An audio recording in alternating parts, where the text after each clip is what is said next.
You're listening to Sox in the Basement, a production of the Broadcast Basement Limited, where every show is 30 minutes of good and comes from a basement bar on the south side of Chicago. Pull up a stool, pour a cold one, and join us right now for Sox in the Basement. Heard everywhere podcasts can be found, and always at soxinthebasement.com. All I wanted was a quick start. In fact, my biggest concern, Ed, was that they would just be 500 through the first month. Now I take 500 at this point with this team. What the hell is going on? I mean, this is maybe the most frustrating start to a season that I've seen in a long time, because I expected nothing but preparation and a new attitude and far less injuries, and it's the same old thing, man. It's the same old thing. Like, I can understand the Eloy Jimenez injury, I guess. I can understand Tim Anderson's injury. Yoan Moncada is like a part-time third baseman who every time he gets a hangnail isn't able to go, and they never put him on the IL, so he takes up a roster space because we're just waiting day to day for him, like for the entirety of the season. This team's already driving me nuts, and I haven't made it through midway point of April. What is going on?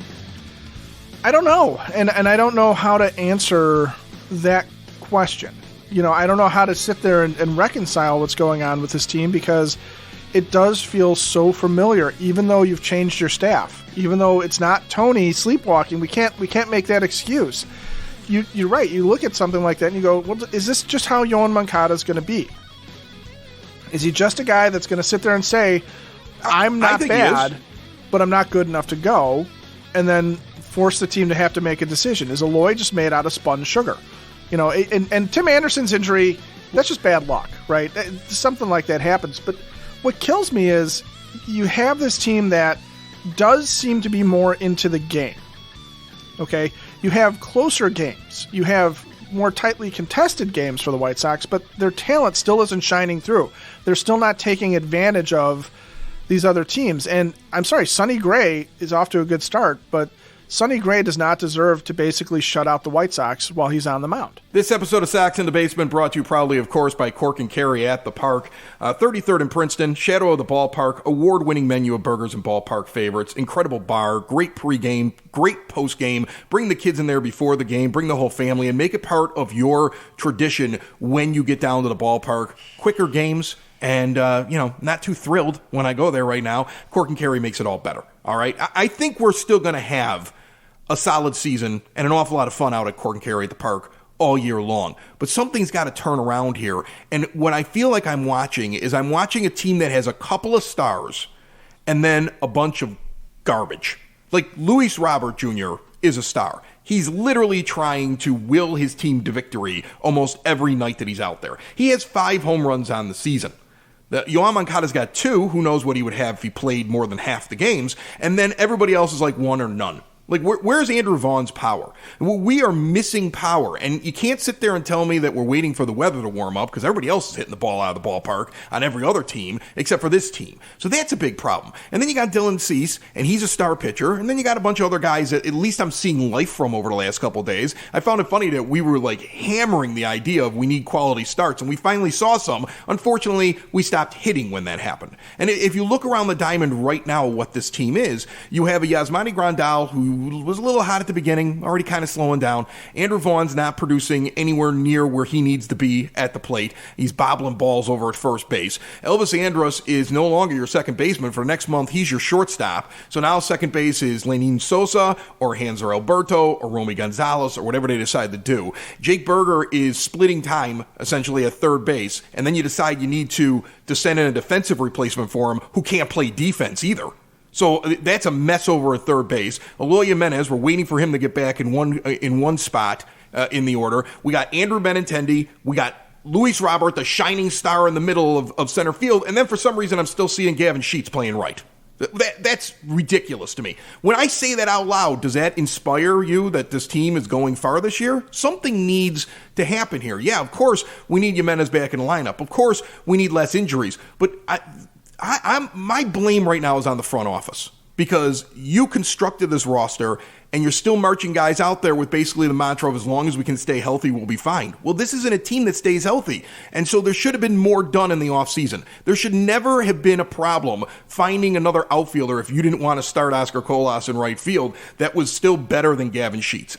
He should never be in the outfield. When he's out in right field, it shows poor roster construction. You shine the spotlight right on Rick Hahn and Kenny Williams, and you say, what are you doing, and how long are you going to continue to make the same mistakes over and over again? This could turn around very quickly. They could literally start winning tomorrow. They could go on a streak and fix this all, and we could be all happy by mid-May. But right now, I think it's okay to be concerned about this team. I think it's okay to be annoyed as a fan about this team. I was told in the offseason and in spring training that they were going to prove something to me. They're not proving anything to me except that all my doubts were real. And to your point about the power outage, you've got someone like Vaughn. He's got 6 doubles on the season, and that's translated into 9 RBIs. Half of his hits are extra base hits. He's got 12 hits on the year and 6 doubles, as we're looking at the stats as you and I are talking. That's great, but he doesn't have a home run to his name.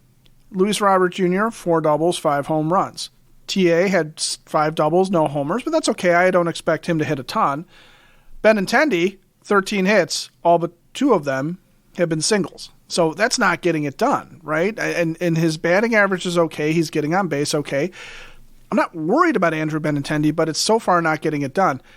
And when you have somebody like Yohan Moncada who is hitting, now he's striking out a bunch. He's got 10 strikeouts to 1 walk, but he does have 4 doubles. He does have 2 home runs. He was productive until he stepped out of the lineup.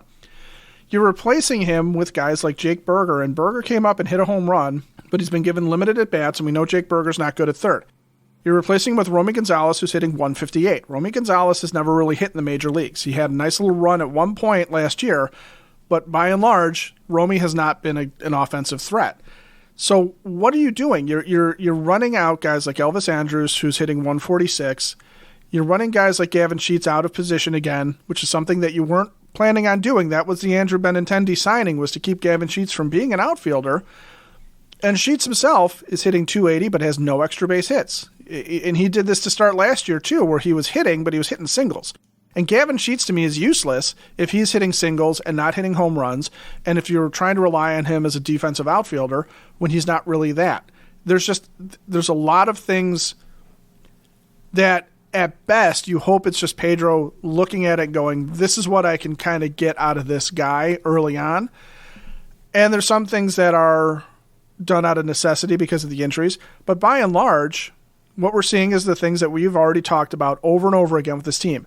Depth becomes a question mark, and roster construction becomes a question mark. And Pedro can be as prepared as possible, but he can't keep Gavin Sheets from tripping over himself in the outfield. And here's the thing. If Gavin Sheets is going to be playing the outfield, he should be hitting balls out of the ballpark. That's my point. The home run thing is such an issue for me right now, because I look at a team that if they could get the ball out of the ballpark would be winning more games. Home runs equal wins. You can't play a game where you're not getting the ball out of the ballpark. Other teams are getting those and you're not getting them. Your record is showing flat out that the lack of power is an issue with this team. And what's weird about this team right now is that it's like every couple days there's something that's not working, right? The bullpen's not working. Now the rotation's not working. Then the offense stops working when the rotation starts working. Like you see the potential, but the problem is that they're not putting it all together at the same time. And I think the lack of power is a real issue here. And again, you just said it, I've said it. We're going to keep saying the same phrase today: roster construction. Okay, the construction of the roster is flawed. The construction of the roster has been flawed for the last couple of years. All right, they had the opportunity in the offseason to go out and make changes. They decided not to make any changes. They just basically said, we're going to be healthy this year and everything's going to be fine. Well, that's not working so far. So, look, maybe I'm just in a mood because I ended up in a pirate bar last night and I'm achy this morning. Maybe that's it. When you say a pirate bar, I'm assuming you're not meaning that you somehow went from Florida to Pittsburgh on a drinking binge. No. Okay. No. I'm still in Florida at Clearwater Beach, and I walked into it's a problem, that you're in trouble when somebody says, let's walk into this pirate bar, and nobody objected to it at any point. We just walked in. It was probably one of the seediest bars I've been in my life. And we're just all in there. I think I remember leaving it. Somebody put me to bed, and so I'm a little achy today. Today's going to be a day of lounging poolside, trying to get the last few days of my vacation to just rejuvenate me after the night in the Pirates bar. But here's the thing. Even in the Pirate bar, I'm sitting there watching the Tampa Bay Rays. And I'm watching a team that hits home runs. And that's a team that's got it together. I watch that game sitting there and I go, well, that's a baseball team right there. That's fun at the old ballpark. Okay, I really hope that my team can start resembling that in some way very soon. You cannot get out of the gate as slow as you're getting out of the gate here and expect to pick this up in June and all of a sudden go on a tear. That's what I was promised last year. It didn't happen. I don't believe it this year. You have an entire fan base that you said, trust us, and look at what's happening out of the gate. So I'm seriously, I'm glad I'm not there because I'd be watching it more closely and I'd be pulling my hair out, you know. But I watched this game the other night. Perfect example of my fandom right now, Ed. I'm watching this game. I'm watching this White Sox game the other night where Robert comes back or hits the home run, like leads off the ninth inning, ties up the game with the solo shot, okay, against the Twins. And at the same time, my brother-in-law, who is a Cubs fan, is flipping during the commercial for the White Sox game back over to the Cubs. So we're trying to watch two games at once on the TV here in the house that we're all staying in. Now, I'm watching an anemic White Sox team that's driving me nuts that whole game, and then a frustrating finish where Hanser Alberto can't feel the ground ball and throw it to first base. Can't feel the bunt. And I'm disgusted. On the other hand, he's watching, when we're in commercial break, a Cubs team that gets down in that game and then roars back and wins, and there's life at the ballpark, and everybody's singing "Go Cubs, go!" And I'm sitting there watching these two games simultaneously happen while I'm trying to split time on the TV with the Cubs fan, thinking to myself, he's having fun at the old ballpark this year.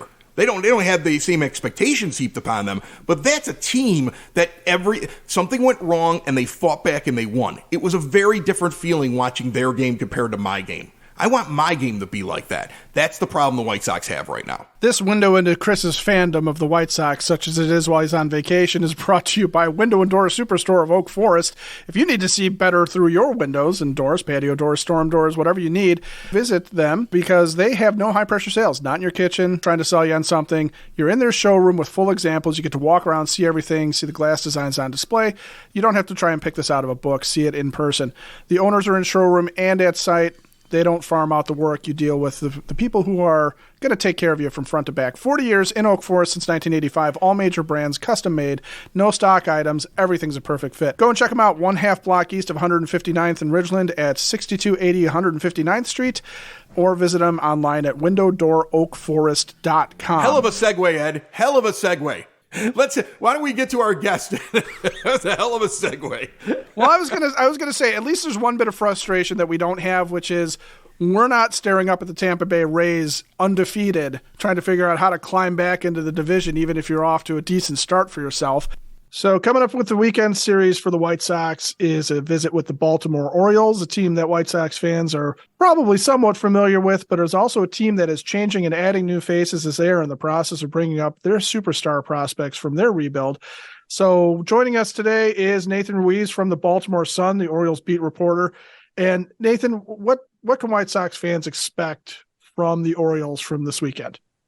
Yeah, I think you're going to see a lot of, as you mentioned, that young talent that started to populate this roster. Obviously, last season brought up Adley Rutschman, finishes the runner-up for Rookie of the Year, hit a home run when they were in Chicago last time. You got Gunnar Henderson, who's getting his first full Major League season as well. Just last week, they called up Grayson Rodriguez, their top pitching prospect. He should get a start in this series. So a lot of young talent, a lot of guys who are still relatively early in their careers, but have relatively established themselves now. You got Ryan Mountcastle, Austin Hayes, Cedric Mullins, Anthony Santander. So they've really built this young nucleus, and you're going to start to see that on the field more and more often. So Rutschman he just took to the majors right away because he's just absolutely killing it this year. So far, and I saw that Henderson maybe scuffling a little bit, but who's besides Ryan Mountcastle just going out and tying Orioles records for RBIs in a game? Who's kind of leading this team right now? Yeah, obviously you've got Rutschman. He's kind of the face of the franchise, and really that's been the case since he was drafted first overall back in 2019. Amid the rebuild, he's always, even when he wasn't at Camden Yards, he was the guy that people were looking to as the guy who's going to change things, and obviously has a tremendous start to his year, goes 5 for 5 on opening day, has another 4 for 4 game against the Yankees. So he's off to a great start, hitting well from both sides of the plate. You look at Austin Hayes, who was a guy who had a really good first half, was maybe trending towards an all-star selection, but then his season really fell off, really struggled in the second half, had some inconsistencies, and he's off to a great start again this year, seeming to recapture what he was in the first half. Like you mentioned, Ryan Mountcastle just crushing the baseball right now. So I think those three guys, when you look at this lineup, they're kind of carrying things right now. A few other guys, Gunnar, like you mentioned, is struggling a little bit. Cedric Mullins is an important piece. Anthony Santander is an important piece. Those guys are having their struggles right now. But, Adam Frazier, I think, is actually another guy who's having a sneaky good start to the year. Big free agent investment, relatively speaking, for the Orioles, giving him $8 million. But he's a guy who's come out and played well out of the gate and giving them some veteran presence in the infield. That's probably going to drive White Sox fans nuts because Adam Frazier was the name that was kicked around for their giant gaping second base hole for a couple of years. And here he is doing well in Baltimore. And Elvis Andrus is, well, he's now the starting shortstop because of Tim Anderson's injury, but Elvis Andrus wasn't off to a great start. Neither was Romy Gonzalez, who's playing second for the Sox too. So the pitching, though, seems to be a bit of an Achilles heel for the Orioles. I saw Kyle Gibson's having a good year. Rodriguez kind of mixed bag in his first start, but how's the pitching staff rebuild? Because that's been something that the White Sox didn't necessarily do a great job of, for example, in the bullpen coming out of the rebuild, or they needed a Lance Lynn, or they needed some guys to kind of fill in and help. So how's it going for the Orioles in that regard? Yeah, you look at what the Orioles maybe needed, their most important acquisition targets coming into this offseason. And you would say like a top of the rotation starter should have been at the top of that list. And they landed on Kyle Gibson, which, and I think on most good teams, Kyle Gibson is not your opening day starter, not your number one guy. But in this group, he's the veteran, and he's pitched well to this point, pitched solidly on opening day, had 2 deep starts since. He's that guy who's been dependable, who every 5 days he's given them a solid, if not quality start. And that's what they're looking for out of him. And so I think he's been what they wanted him to be to this point. Been that veteran guy in the clubhouse too, brought some energy, brought, some mentorship as needed.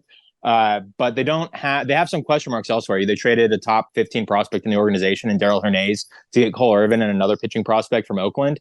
And his first 2 starts have had some trouble. Dean Kramer was a guy who was great last season, really broke out after really struggling in the 2021 season. But he's been their number 2 starter and had a couple of rough starts to open the year. Tyler Wells was a guy who's competing with Grayson Rodriguez for that 5th starter spot in spring, gets kind of thrust into an emergency relief role to open the year in his first outing of the year, just because Kyle Bradish gets hit with a 104-mile-per-hour line drive in his right foot and has to leave in the second inning. And then Wells goes out, throws 5 no-hit innings behind him, then makes a start and pitches effectively against the Yankees, makes a couple bad pitches that get hit for home runs. And then you got Grayson, and he's going through some learning pains in the majors. We saw it in spring training as well. The expectation coming into the year was that he would break camp in their rotation. They, didn't see enough from him in camp. And then when Bradish gets hurt, he was the next man up. So you credit them for sticking to their guns on that and saying he was our 6th guy and when the opportunity presented itself. So there are some questions of that rotation. I think, it's pretty clear they still need another starter. They're going to get John Means back from Tommy John surgery at some point. You have DL Hall, who's another one of their top pitching prospects, getting stretched out in AAA right now. You hope that Grayson develops into that. You hope that Kyle Bradish returns and pitches as effectively as his stuff says he can.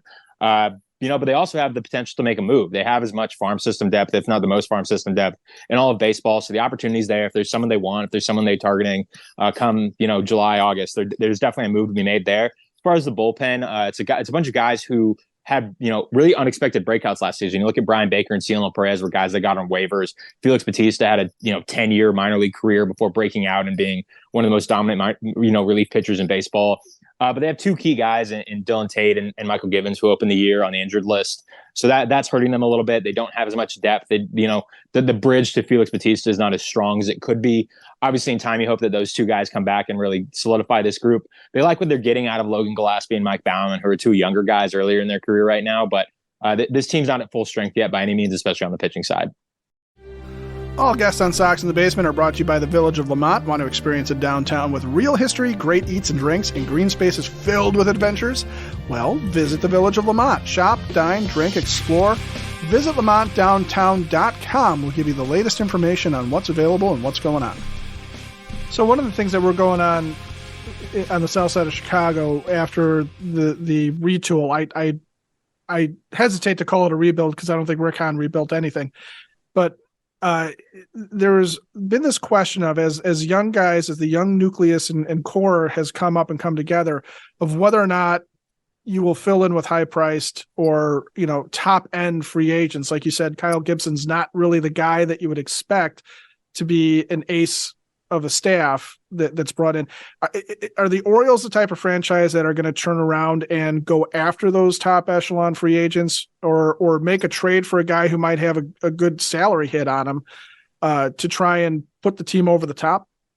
Yeah. I mean, you would hope they would be. I think the way that owner John Angelos talks about it and the way that general manager Mike Elias talks about it, they are operating within confines. Whether those are self-constructed or actually what's they're imposing on themselves. I'm not sure what John Angelos said he would open the books and kind of give us an outlay of the organization. He ended up not doing that and made quite the fuss about it in regards to that, even though it was his offer originally. So we don't know exactly what the full scope of this organization's finances are, as is the case with most teams. As of right now, they have the second lowest in payroll in baseball, ahead of only the Oakland A's, who are very clearly not trying to spend money. The Orioles continually paint themselves as a small market team, which, relatively speaking, they are. But you look at a team, like the San Diego Padres is a small market team. And obviously the ownership situations are different. The city situations are different, but they're spending money. And so you would hope that the Orioles have more flexibility than what they've shown to this point. They didn't go out. They haven't signed a multi-year free agent deal since Mike Elias became the GM in November of 2018. The only guaranteed contract they've given out was to John Means after he underwent Tommy John surgery. And that was a 2-year deal that didn't buy out any of his free agent years or anything like that. So this is a team that until it shows that it's willing to do that, it's fair to ask the question, will they? Obviously, I think there are some scars from the Chris Davis contract, which obviously did not work out very well. But, you would hope that this team at some point, when you look at this young nucleus especially, even if they're not spending money externally, you would hope that an Adley Rutschman, a Gunnar Henderson, a Grayson Rodriguez, one of those guys, gets locked up long term, that they commit to those guys. And so obviously, they have some time to do that. None of those guys are going to be a free agent next year or anything like that. But you would hope that as the team continues to trend towards competitiveness, that payroll takes up and up. So there's not necessarily, because we have flags flying, sell the team Jerry, about Jerry Reinsdorf. So there's no sell the team John flags being sold on Amazon for Orioles they might be being sold in my Twitter mentions. I see that a lot, but I haven't seen anything show up at Camden Yards yet. Okay, well, if they do, the red clown nose was particularly effective on the sell the team Jerry flags that we saw. So how frustrating, though, is it for the Orioles? They're off to an okay start. I mean, not tearing it up, but they're in fourth place. They're just ahead of the Red Sox as you and I are sitting here talking, and everybody's staring up. Everybody in the AL is staring up at the Rays, who are undefeated still as you and I are talking. So in that division, is there... do you feel like there's any chance for a young nucleus to come together and really just make some waves behind the Rays and the Yankees and the Blue Jays? Yeah, that's one thing that throughout the rebuild they've talked about a lot is the difficulty of not only tearing everything down and trying to build a consistent competitive team, but trying to do that in the American League East, where you have, huge spenders and the Red Sox and Yankees. And obviously now the Blue Jays are getting up there in terms of salary, but also they're a team that's got their own young core. The Tampa Bay Rays, despite their payroll situations, are consistently a contender. It's a really tough division to be in. Right now you have 5 teams who are hoping to make the playoffs, and it's a tough situation. And so obviously they're arguably the largest beneficiary of Major League Baseball's scheduling changes when you look at the reduction of in-division games. And so that will help them to an extent in that they don't have to play the American League East as much, but they still do have to play those other 4 teams quite a bit. They do still have to, contend with them. At the winter meetings, I remember asking Mike Elias, as you're trying to, build this team for the playoffs, are you aiming to make it a division title contender? And he acknowledged it's really difficult in the situation they were in to automatically make it a team that you could say, oh yeah, this team's likely to win the division. And obviously with what the Rays are doing, with what the Yankees are capable of, what the Blue Jays are capable of, obviously the Red Sox have some issues, Adam Duvall getting hurt, but all 4 of those teams can make a run, and the Orioles could too. And, that's their hope, but I don't think it's a team that by any means you could point to and say, yeah, this is a division front runner. If they make the playoffs, it's most likely going to be as a wild card team. And that's what they designed it to do. They did not make, the level of additions, the level of investments to really thrust this team into that position for 2023. they see this as a team that's going to get better in 2024, get better in 2025, get better in 2026. And so they're not really trying to put all their chips in one basket, so to speak. I don't know if I use that idiom properly. I might have mixed and matched there, but that's just to say that this is a team that's trying to have a long-term, competitive run in a really tough division. And they're going about it this way. And so obviously the hope is that something clicks, something pops, they make a run and they're competitive. And obviously you look at last season, they finished 3 games out of a playoff spot and they were the 4th best team in their division. So it's a tough task, it's a tall task, and the opportunity's there, but whether they capitalize on it remains to be seen. So from an Orioles standpoint, what do you look at when you're looking ahead to a series with the White Sox? Because, this team, the White Sox, are a team that was supposed to contend for a World Series last year and fell flat on its face. They're supposed to contend for the division. So far, they're tripping over themselves and getting injured again to start off this season. So as you're previewing what the Orioles are going to face, what are you looking at from the White Sox from the Orioles perspective? Yeah, I mean, I think the big game to circle is whichever one Grayson Rodriguez is going to start. You've got Kyle Bradish coming back from his foot injury. Probably sometime late next week, going to make a rehab start on Friday against Bowie, for AA Bowie, I should say. And so, Grayson might be getting his last opportunity really to prove that he belongs in the major league rotation. So obviously you've got some, high level hitters in that White Sox lineup. They're going to challenge him. He's going to be tested. Obviously with Tim Anderson being hurt, you lose one of those, but I think that it's an opportunity for him to really, put his foot down. And Tyler Wells is kind of in a similar situation. He could be another guy who ends up as kind of the odd man out in this group. So I think from an Orioles perspective, it's seeing how those two guys do with the opportunity that's in front of them in this series and making sure that, they pitch effectively. And every starter's goal right now is to make that decision hard. No one wants to make that decision easy of how they're going to sort things out. They're probably not going to go to a 6-man rotation, just given bullpen limitations and how off days are lining up for them. So I think from an Orioles perspective, the big thing to focus on in that White Sox series is just how do those two guys pitch? How do they handle the opportunity that's in front of them? And what kind of decision does it leave for them on the other end? So basically how well they handle Luis Robert Jr. is pretty much going to dictate right. what happens for them over the next few months. Well, that would be quite the breakdown there, but sure. Yeah. I guess you could if you simplify it enough, you could get to that point. Yeah. Gotcha. Well, I appreciate you jumping on with us, and I appreciate you talking Orioles baseball. And there's a lot of parallels between what the Orioles are now and what the White Sox were a couple of years ago. So hopefully for your sake, it turns out a little bit better than what we've experienced the past year or so. But Nathan Ruiz, again, of the Baltimore Sun. You can check him out on Twitter, and of course, you can always read him on the Baltimore Sun if you want to follow Orioles baseball. But I imagine we will see you around the ballpark when it comes to the White Sox-Orioles series. And again, thanks for coming on. Great. Happy to do it. Thanks so much for having me. Sox in the Basement listeners, do the hard work. And if you're a hardworking man or woman on the South Side, you need to be outfitted properly. And that's why you should visit Red Wing Shoes in Evergreen Park, New Lenox, and Geneva. A work boots specialty store that carries sizes from 6 to 16 and feet as wide as 4E. A 115-year-old company that came out of Red Wing, Minnesota, and one of its largest stores in the entire Midwest is in Evergreen Park, Illinois, ever since 1976. When you're on your feet, the footwear is everything. So why not get an expert fitting? They warranty, repair, and offer free conditioning with laces. And they also carry Carhartt work clothing as well. Located at 3347 West 95th Street in Evergreen Park, Illinois, at 208 East Maple Street on Route 30 in New Lenox, or at 1749 South Randall Road in Geneva. Visit them today. You work hard. You've earned it. Red Wing Shoes.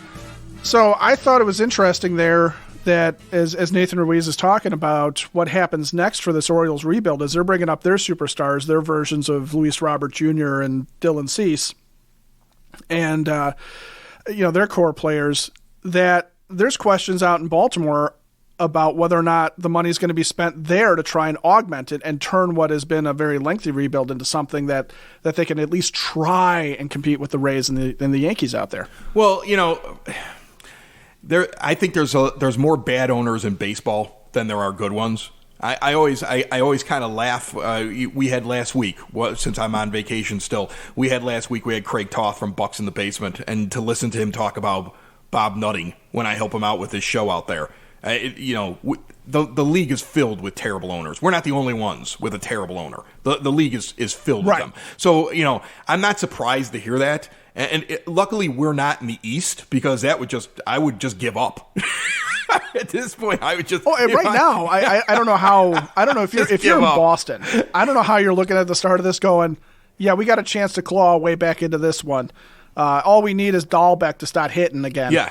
If you're the Yankees, you're probably looking at this going, well, wild card gets it done, I guess. I think that will. The Rays aren't going to win every game. Okay, the Yankees will get back into it. Toronto, the Yankees of Toronto are going to be chasing them all year long. But if I were Baltimore right now, I'd be like, this is going to be really rough. And look at them. Like, as we're sitting here talking, they're 500 and their run differential is 0. The White Sox are -17 and are 5-8. They're doing better than we are right now. We're just fortunate we're sitting in a division, which I don't believe. I'm not afraid of the Guardians.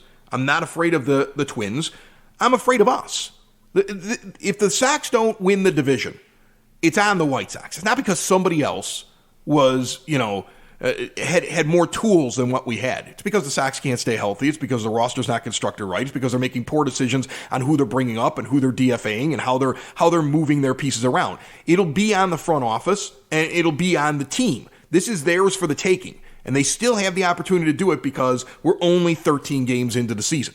All right, I'm frustrated with them, but we're only 13 games into the season. If I'm sitting here a month from now trying to tell you we're only a month and a half into the season, somebody hit me in the head. Okay, at some point it's got to turn around. It's got to turn around quick. They've got to get going at some point. The engine's got to turn on. The light switch has to go on. The positives out of the last week is that I'm starting to see a rotation that's pitching deeper into games. That's a good thing. The positives are that I'm sitting there thinking to myself, when Liam Hendricks comes walking back in that door, and Garrett Crochet comes walking back in that door, then we can dump 2 pitchers. Will they dump the bad pitchers, or will they dump these young guys that they brought up who actually have been showing some good things out there on the mound? So will Hanser Alberto be released or DFA'd, or will we keep sending Lennon Sosa up and down? Okay, will you make the right decisions to field the best 26-man team? If they do that, this can be turned around even with the injuries that hit them early in the year. Yeah, and you're sitting here looking at run differential, for example, and the Sox have a run differential of 7. They have 77 runs against them, which is they're second worst in the league. They're just behind. Oakland has 93 runs against, and the Sox have 77. But the Sox had 2 games where they got absolutely bombed out, right? So if those are normalized, it's a lot closer to a 0 run differential because they have 60 runs scored, which is kind of middle of the pack. So the White Sox need to get better about run prevention, I think, but they also need to get better about scoring when they have the opportunities to take a game. You can't have 3-1 losses. You have to win those games 4-3. You can't waste quality starts or even a bullpen that basically does its job without scoring any runs, nor can you go out and score 9 runs in a game that you lose 12-9 and then turn around and get shut out by somebody like the Pittsburgh Pirates. So it's just, they do have a chance to put it together, but they actually have to put it together. And that's, I don't know how you do that. All right, so the whole basis of the show is hit more home runs, pitch better, do better. Don't get injured. All right, that's all we got to do. And everything will be fine. Right, so pitch better, hit better, play defense better, hit more home runs, and we'll be fine. There you go, White Sox. All right, I'm going back to the Pirate Bar. We've got it all figured out. Yarr. Sox in the basement. Sox in the basement. Sox in the basement. Sox in the Basement. Heard everywhere podcasts can be found, and always on soxinthebasement.com.